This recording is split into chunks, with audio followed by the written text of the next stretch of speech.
The following program is a UWTV classic. From the University of Washington in Seattle, Upon Reflection.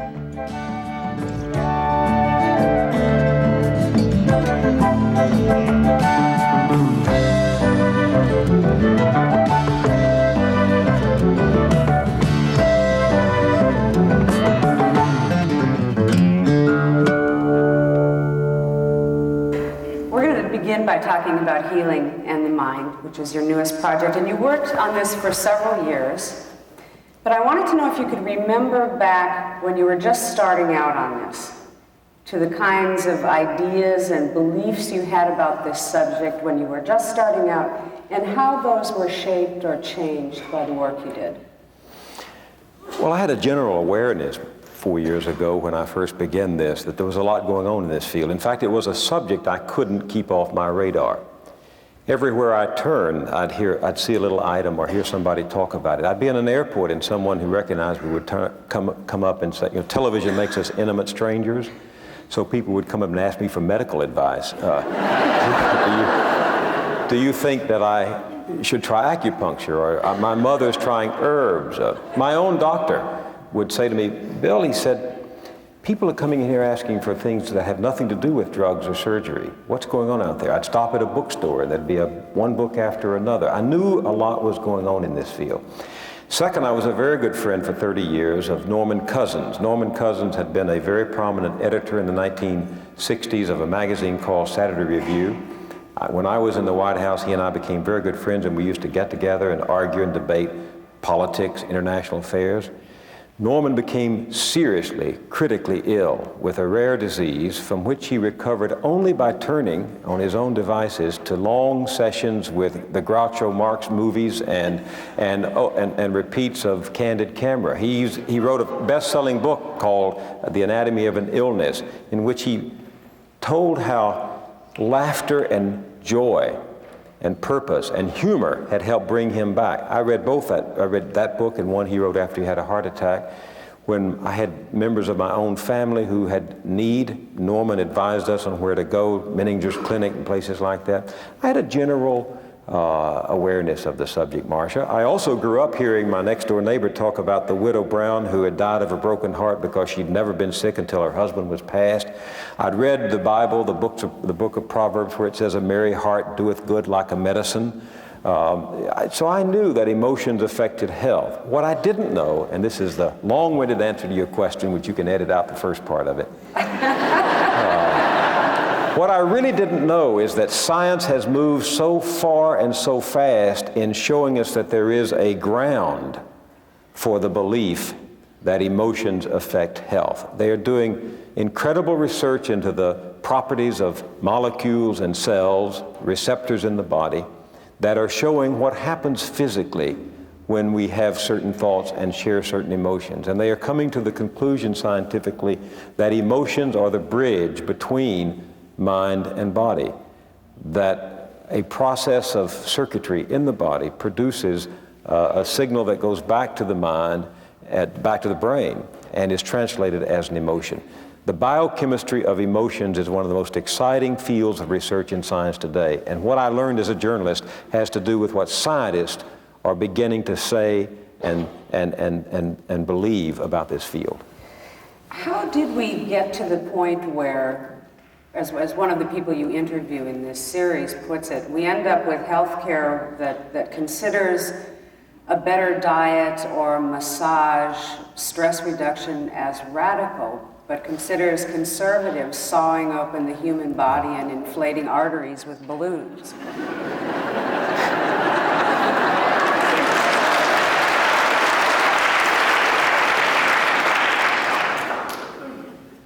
In the last 50 years, I mean, this is an old approach. I quoted the Bible. You can go back to when Socrates came back from the military. He said to his Greek neighbors that the barbarians, the Thracians, were far in advance in one respect of Greek civilization because they believed you couldn't heal the mind without the body without the mind, without the soul.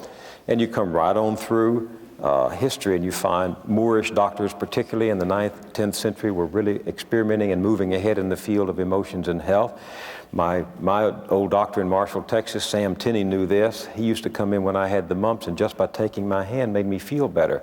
But in the last 50 years, science has grown a very big brain without a corresponding increase in the size of its heart.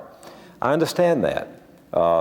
We began to develop wonders of technology that were able to do things my great-great-grandparents could only dream about. I've been a beneficiary of that technology. My first grandchild was born on the 24th of October. He was born with serious, life-threatening problems internally that gave him only a 30% chance of survival. 2 minutes after he was born, they operated on him, and then they attached him to machines that kept him breathing for 4 weeks. He is today alive, healthy, recovering, progressing, and making wonderful progress. So I'm indebted to that skill of the surgeon and the technological wonders. But there are things medicine can't do, modern medicine can't do. They can't touch the spirit. They can't hold your hand. I did an interview in Oregon at a wonderful little hospital that is putting into practice some of the theories of mind-body medicine. And a nurse told me about how she used to sit on the side of the bed when she was a young nurse holding the hands of patients, but the administrator came by and said, "We've got too many tasks for you. You can't do that." So she stopped. Now she's working at this hospital that honors and rewards her for what we used to call in religion the laying on of hands. But as medicine began to be an economic rather than a human science, as it became more of a science and less of an art, it began to be driven by the economics. My own doctor once said to me, 5 minutes is about all I can afford to spend with any patient if I'm going to make the money that I need to make to run this clinic you see here. So economics began to drive. But modern medicine became afflicted with excesses. Too much surgery. There's an estimate by official sources that at least 25% of all the surgeries that are done are unnecessary. It began to be driven too much by drugs. The only difference between a drug and poison is a dose. And the reason so many people are poisoned by the drugs they take is because the dosage is wrong. Doctors tend to give more dosage than they need to in many cases. Third, it's driven by too much money. We can't go on paying for all of this extraordinarily expensive technology and expect to keep healthcare costs in line. So the excesses of success, the Greeks had a saying, nothing in excess. Well, modern technological medicine has been guilty of the excess that drives much of American culture. And the resort to mind-body medicine, the scientific and psychological and philosophical research going on in it, is a tribute to the high cost and excesses of modern medicine and a searching for medicine again as art. Reading the book piqued my curiosity about something that wasn't touched on very much in the book, and that was the journey of these individual physicians to that balance. I was particularly struck by one physician who said, well, I go to an AMA conference and I talk about the importance of changing diet, maybe trying to be a vegetarian. Then going to a holistic health conference where a woman stands up and says, I have a breast mass that's growing very quickly, what should I do? And he says, well, you should see a surgeon. You should have a biopsy. And being hissed at the holistic health conference. Yeah. And it was as though he had no home, he had no safe harbor anywhere. That's a risk when you move out from your own safe place and are open to new ideas. But what I hope comes out of this is a new synthesis. As I said earlier, I don't want to abandon those technological wonders that drugs and surgery are a part of. At the same time, I know they're not enough, and very often they're not anything.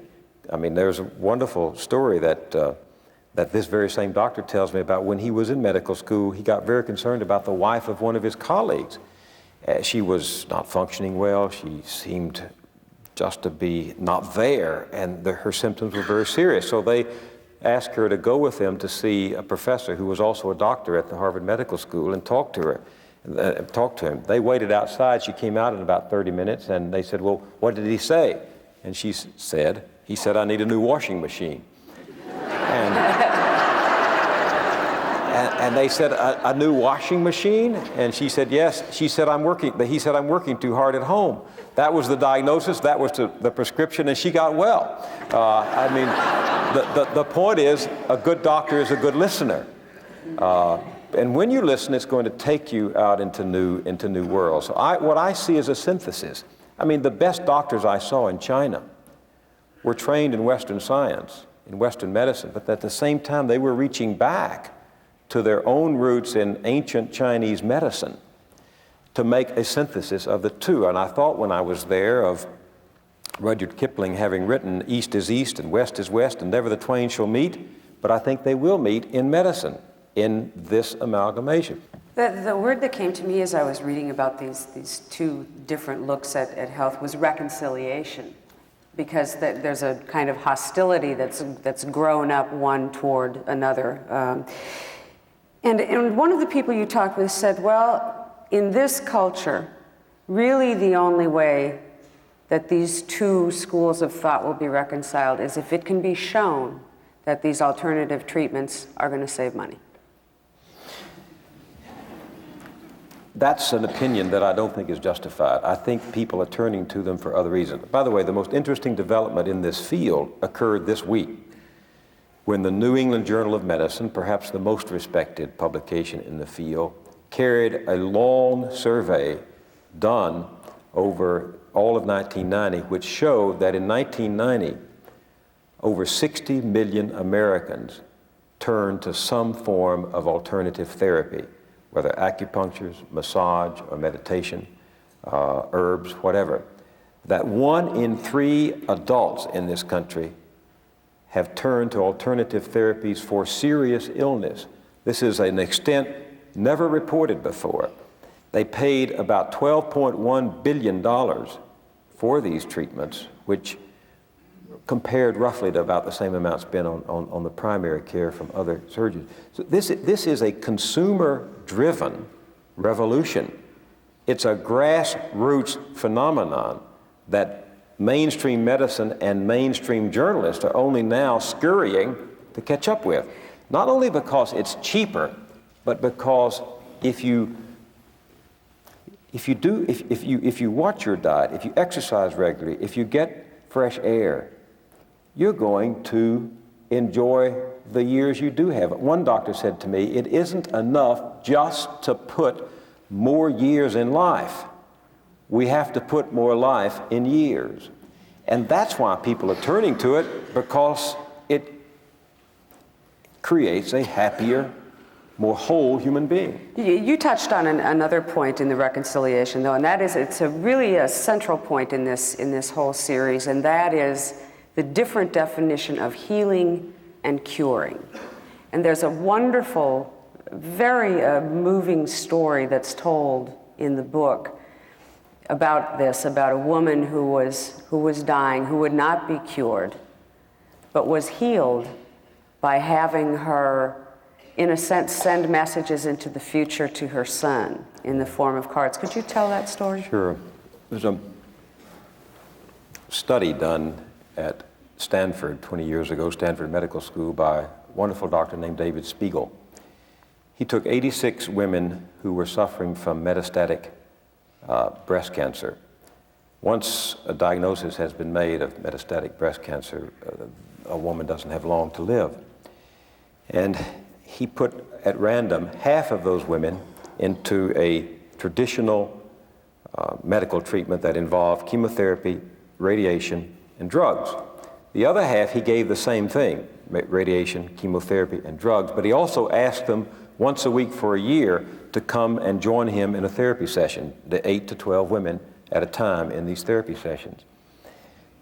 Some years later, when the study had long been done, he was running his data for some reason through his computer, and he discovered that 83 of the women had died, and 80 of the half who'd had the second treatment, the weekly therapy session, they had lived on the average 18 months longer than those who had had only chemotherapy, radiation, and drugs. Not only, according to the reports, had they lived longer, but they had been more free of depression, more free of anxiety, more involved with their families, more involved in their communities right up until the end. One of the women had gone to the PTA 2 days before she died. They had been more socially concerned. And so he's now replicating that study, hoping to see if the second round produces results similar to the first. And in one of the sessions that you'll see, one of the women who comes to a distraught moment because she's angry over the fact that she has a young son and she's not going to live to see him graduate from elementary school, junior high, or high school.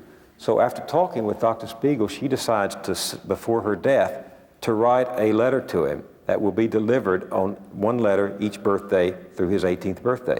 She leaves him these messages to the future so that she feels she has a contact with him and a presence with him even beyond her death. And that very act had become for her therapeutic and healing. There is a difference between healing and curing. Most of us want to be cured. I want to be cured when I have a broken leg. I'd like to be cured if I had cancer. But curing is not always possible. Only in politics can Ross Perot put the hood up and go under and change the carburetor and give us a new democracy. But some medicine is like that too. But healing, as we look at it in this book, means coming to terms with life,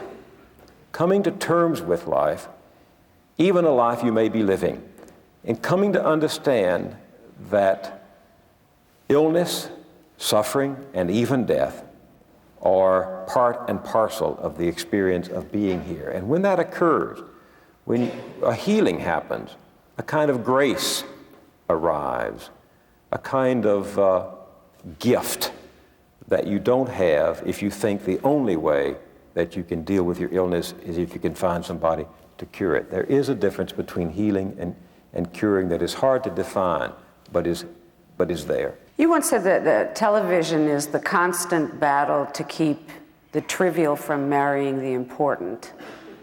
And you've been a critic of television news on and off for some years. And I read that you were offered at one point the presidency of NBC News, and you turned it down. And that surprised me. It seemed such an opportunity to be able to put these ideas and this philosophy into practice. I liked what I was doing more than I would like to have been the executive and manager of what other people were doing. By then, I had really begun to learn how to produce television, how to be a journalist on television, and I didn't want to give that away by going to an office. I also knew that I would be limited in what I could do because commercial television is driven by the lowest common denominator. It can do some very wonderful things. It has done great documentaries. It has produced moments of sharing, such as the Kennedy funeral, the inauguration, rituals that are important for the public. Commercial television brings us very well. But when it comes to news, I learned early from the Swiss historian Burckhardt, beware of the terrible simplifiers. And I just didn't want to be one of those who was terribly simplifying the ideas and the people and the world that I care about. So it's bigger than the individuals doing it. I mean, yes. it's a machine that no one can control anymore. It really is. And commercial television has by and large become tabloid journalism. I'm sorry to say that. But it has. And if you care about this, I would never have gotten Healing in the Mind or Joseph Campbell or Maya Angelou or Robert Bly or Iran-Contra, Amazing Grace, the film about the story of Amazing Grace on commercial television. And if I had, it would have been so interrupted by commercials that there would have been a breakdown in the relationship between the story and the audience. This is not, I don't like to be a scold of television.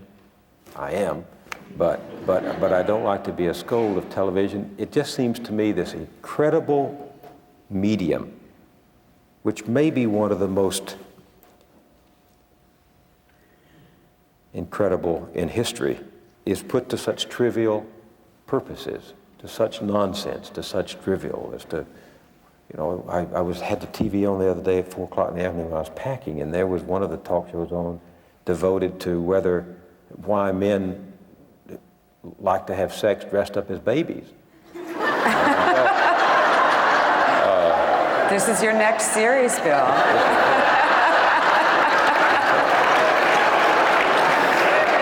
Think of it. But it just seems to me that, I mean, why, I don't understand this, you tell me, why did 100 million people watch the 3 instant made-for-TV movies about Amy Fisher? I don't know why that is, but I do think that television is a reflection of society, but it also changes the reflection that it sends back to society, and I worry about the nonsense and trivia. The kind of television that you do, I mean, if you think of television as kind of a noisy medium, the shows that you do, they're very quiet. And one of the reasons that they tend to be quiet is that they're a lot like this. They're a lot like the two of us sitting here and talking. When you decided, well, you want to have this kind of relationship with the audience, were you deliberate about saying, well, I think the best way that I can really converse with them is through this quiet conversation?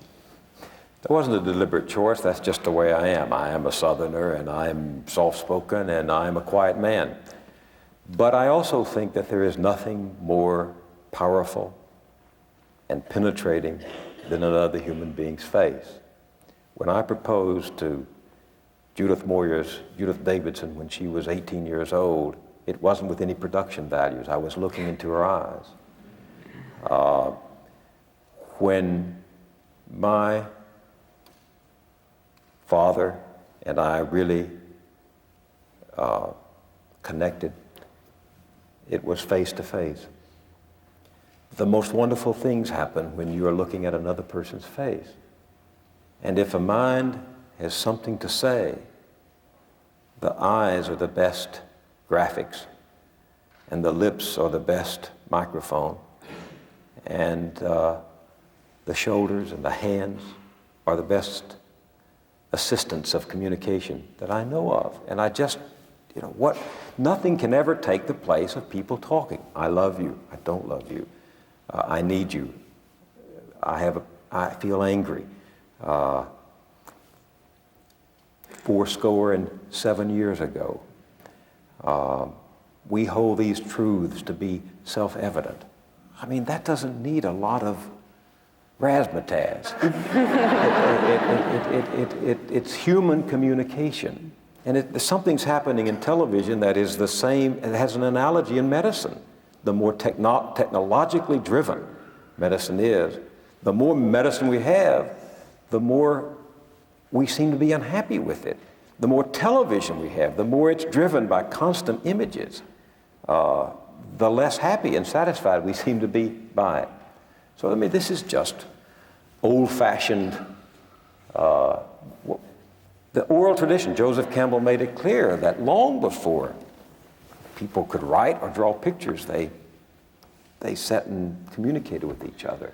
I read an interview you did, I think it was with American Film, where you talked about how filmmaking really attracted you, that in some ways you thought it would be wonderful to be a filmmaker because you could do so much more with fiction than you could with fact. Why not try it? Again, as with politics, in this case, I don't have the temperament for politics. For this, I don't have the talent. I'm a journalist. I'm a beachcomber on the shores of other people's knowledge. I deal in the here and now. I look at what's available and piece it together as an editor and try to make some sense out of it, and I sail it out there and it's gone. Novelists who can capture great eternal truths and cast them in the form of a story that's captivating and just hold me in awe. So do wonderful filmmakers who you can get closer to the truth of the human heart, I think, in good fiction than you can in nonfiction journalism. Some have crossed that boundary. I mean, Thomas Wolfe in his nonfiction journalism gets very close to the truth of the human condition. I don't have that talent.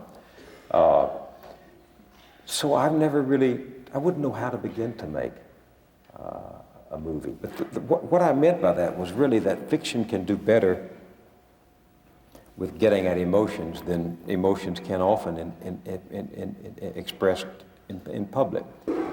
What's what's the memento you treasure most from working with Lyndon Johnson? The modest role I played in the civil rights legislation of 64, 65, and 66. I was Mr. Inside to people like Andrew Young and Jesse Jackson and Walter Fauntleroy and people like that. And my fingerprints are on that legislation, and breaking the barrier of segregation, bringing the walls tumbling down, resonates in my mind and in my heart in ways like nothing else.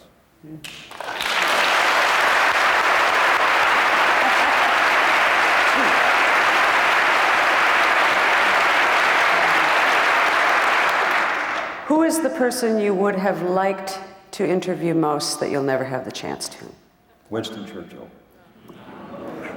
I really would like to sit down and talk to him, because there was a moment when, flawed man though he was, he stood between the darkness and us. And by rallying the English people until we could respond in time and kind, he turned the tide of the 20th century. If he hadn't, all of Europe today might be Dachau. You've said you'll never write a book about Lyndon Johnson. Why not? No, I didn't say I'd never write a book about him. I said I would never be the thief of his confidence, and therefore I couldn't write a book that would be of much interest to the general public, because it wouldn't be kiss and tell. I may write a book about that period in which he figures, obviously, but which won't go into the private conversations that we had, because I think that would change. If you're sitting there as president, and you've got a young man or young woman working for you, and it's late at night and you're angry at the world, or you're depressed, or you've had a scotch too many or something like that, and you're just kind of letting go of it all so that you can get out of your system and you don't have to actually do tomorrow what you're threatening to do tonight, which is to have a CBS News correspondent kidnapped and quartered. You come to realize that something's going on there that you can never write about. So I couldn't write the book about Johnson. I can write the book about the 60s. And as I get older, I'm more driven to go back and try to discover what I said earlier was the core of that idealism. That great, bright, shining hope that we had in 1960, 61, that we might really be out to remake America. I might do that. To see more UWTV classics, visit uwtv.org/classics.